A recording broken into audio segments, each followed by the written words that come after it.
హిందువులలో ఎన్ని దేవతలు ఉండ్రు? ఎంతమంది దేవుళ్ళు? 3 కోట్లుండ్రా? ఎందుకున్నాయి? పెళ్లి చేసుకోవడానికి హనుమంతుడు ఉన్నాడు, 2 పెళ్లిళ్ళు చేసుకునేటానికి ఇంకొక ఆయన దేవుడు ఉన్నాడు, మందు తాగేటోళ్ళకు ఓ దేవుడు ఉన్నాడు, ఎల్లమ్మ, పోషమ్మ, మైసమ్మ, కళ్ళు కొయ్యాలి, కోడి కొయ్యాలి అనేటోళ్ళకు, పప్పన్నం తినేటోళ్ళకు కూడా దేవుడు ఉండు. అవునా? చూసిరామా, ఇప్పుడు మాట్లాడింది ఎవరో తెలుసా?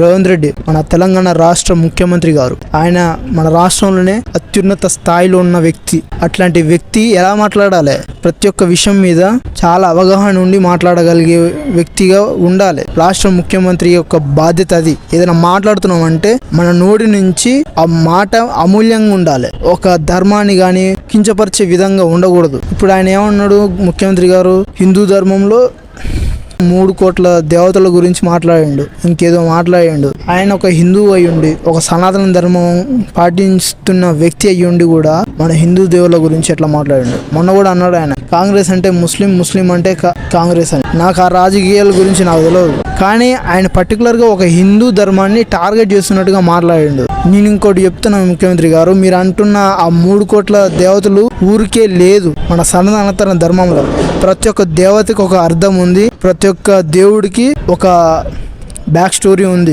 ఎగ్జాంపుల్ చెప్పాలంటే ఇప్పుడు మనం నీరుని పూజిస్తాం గంగమ్మ తల్లిగా, వాయుని పూజిస్తాం వాయుదేవుడిగా, మట్టిని పూజిస్తాం భూతల్లిగా, పామును పూజిస్తాం నాగదేవతగా, అలాగే పంచభూతాలకి అధిపతి శివుడిని పూజిస్తాం, బ్రహ్మాండ స్వరూపమైన విష్ణువుని పూజిస్తాం. ఇట్లా ప్రతి దేవతకి ఒక పరమార్థం ఉంది, ఒక కథ ఉంది, దాని యొక్క పురాణం ఉంది, మన యొక్క చరిత్ర ఇది. ఈ హిందూ ధర్మం గురించి అర్థం చేసుకునే వ్యక్తులకి ఒక జ్ఞానం ఉంటుంది. మీరు ఆ జ్ఞానాన్ని కోల్పోతున్నారు. మీకు అది గుర్తు చేయడానికి ఈ వీడియో చేస్తున్నా. అలాగే మీడియా పీపుల్కి కూడా చెప్తున్నా, సోషల్ మీడియాలో కొంతమంది ఇన్ఫ్లుయెన్సర్ కూడా చెప్తున్నాను. మన రాజమౌళి గారు బాధలో ఒక మాట అన్నారు, అది ఆయన ఖచ్చితంగా హిందూ ధర్మాన్ని పాటిస్తాడు, హిందూ దేవుళ్ళని పూజిస్తాడు. అట్లాంటి గొప్ప వ్యక్తిని మీరు ఘోరంగా ఆయనని తిట్టారు. కానీ అట్లాంటిది మన రాష్ట్ర ముఖ్యమంత్రి గారు అంటుంటే మీరు ఇట్లా ఉంటారు. మన రాజమౌళి అన్నదానికి ఏమో కట్టలు తెంచుకొని కోపాలు సోషల్ మీడియాలో ఫుల్ వీడియోలు చేసి రాజమౌళి కానీ బాగా తిట్టిరు. మరి అట్లాంటిది ఇప్పుడు ముఖ్యమంత్రి గారు ఇంకా ఘోరంగా స్ట్రైట్ ఫార్వర్డ్గా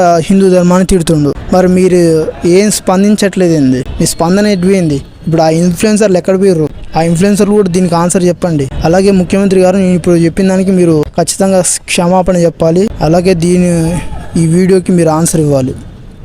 ఓకే, సరే మామ, ఈ వీడియోని మన హిందూ సోదరులకి, సనాతన ధర్మాన్ని పాటించే వ్యక్తులందరికీ చేరాలి. ముఖ్యమంత్రి గారు మాట్లాడిన ఈ తెలుగుకు మాట అందరూ వినాలి. దాన్ని బట్టి మన ముఖ్యమంత్రి ఎంత గొప్ప స్థాయిలో ఉన్నాడో మనకి ఇప్పుడు అర్థమవుతుంది. సో అందరు లైక్ చేయండి, షేర్ చేయండి and subscribe to our channel. జై శ్రీరామ్, జై భారత్, జై Hind. Thank you very much.